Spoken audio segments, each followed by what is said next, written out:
Hello and welcome to the CDD Vault Activity and Registration Module Feature Tour. Activity and registration is a core component of the CDD Vault informatics platform, which allows you to register your chemical structures and associate assay data with those structures.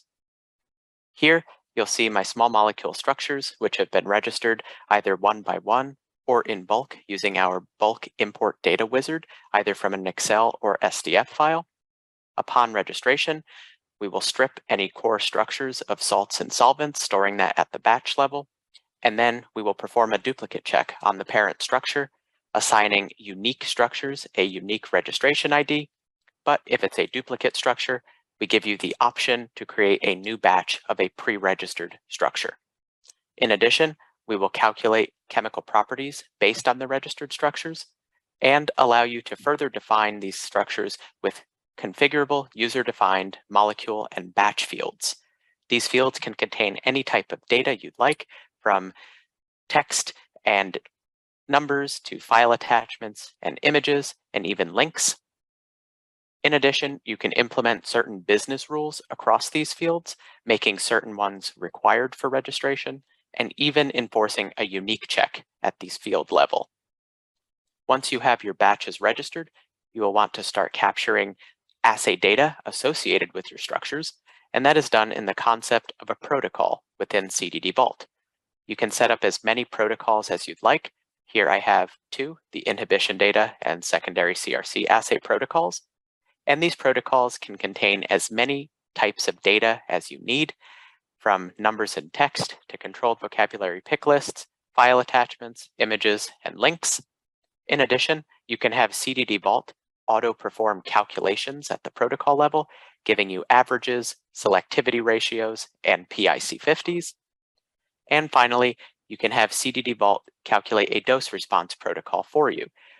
All you have to do is supply us with the x-axis and the y-axis values. We will fit those to a 4-parameter logistic regression and return any intercept like an IC50 that you are interested in. In addition, you can QC data right within CDD Vault by clicking Flag Outliers and Override, which will open a pop-up window allowing you to flag certain data points and override them from the IC50 curve. Once you click Save Changes, we would update your IC50 and let you know that it was calculated excluding outliers. This report table was generated utilizing a simple-to-use multi-parameter search query found above. The first component of this query is the project. Projects are very important because they form the core collaborative unit of CDD Vault. This is because every person, molecule, and piece of data lives in at least one project. Our customers commonly use projects to split up their work based on internal discovery pipelines, or even to give a CRO a limited snapshot access to their data. In addition, the search interface allows you to query across certain protocols. You would select them from a drop-down menu. Each protocol has a specific run date associated with the upload, so you can query based on a date range or a specific date. You can also submit structure-based searching, whether it be substructure, exact structure, or Tanimoto similarity searches. And you can even set threshold queries across the Vault calculated chemical properties.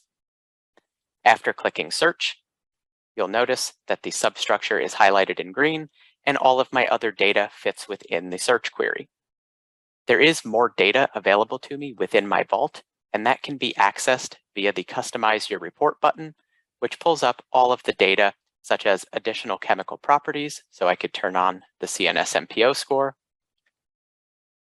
the other molecule and batch level user-defined fields, which I have the choice to display, or even additional protocol data. Once I have made my selection, simply update the report, and we will pull in the CNS MPO score in this case.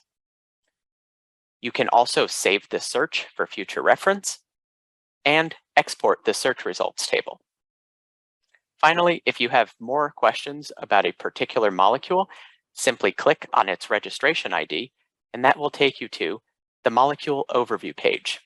This contains all of the parent level, calculated property fields, We have a batches subtab, so you can see all of your batches on hand, including the salt forms and updated formula weights for various batches.